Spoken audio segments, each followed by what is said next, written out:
attitude of mine shows up in my recent novel, A Scanner Darkly, where a narcotics agent winds up reporting on himself, turning over information on himself to his higher-ups. The paranoia of the Nixon period was so by the government and also by the counterculture, the Berkeley people.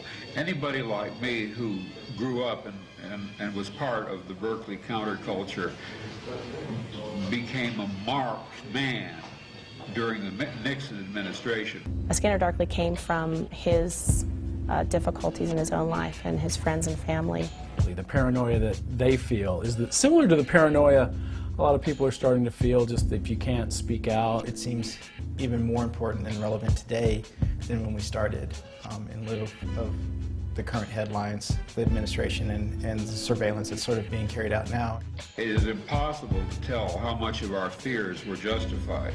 I mean, there were illegal entries. My house was broken into, my files were blown open, my papers were stolen. We never found out who did it. My attorney said it was the government. There was no doubt that it was the government.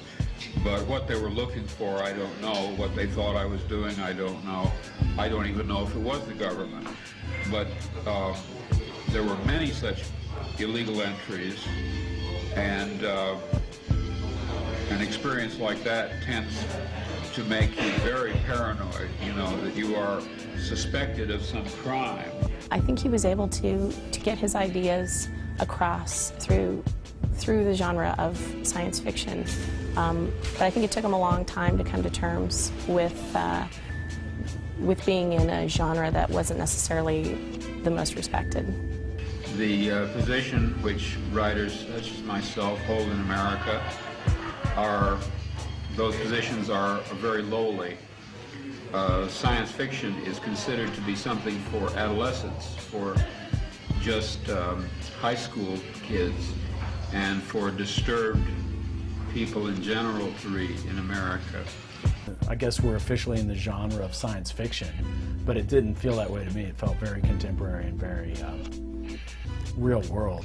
So we are limited in our writing to books which have no sex, no violence, and no deep ideas. Just something of an adventure kind of nature, what we call space opera, which is just westerns set in the future. It doesn't really fit within the genre of the sort of Hollywood sci-fi spectacular. I felt like I had Philip K.Dick, his family, and then however many, I don't know how many millions of fans out there who kind of feel a special relation, not only to him, but maybe this particular work. You feel like you have this weight on you that is, I felt great about it because I thought, you know, it's a little daunting, but I also felt like I was up for that challenge, and I didn't think they would be disappointed at the end of the day. I think the screenplay's great. Yeah, I do. I think the essence of the story is there. A lot of the dialogue is there, which is great. There's a lot of humor in the book. I mean, there's some sadness and some pain. There's also a lot of humor, and he's kept a lot of that great dialogue and humor between the characters.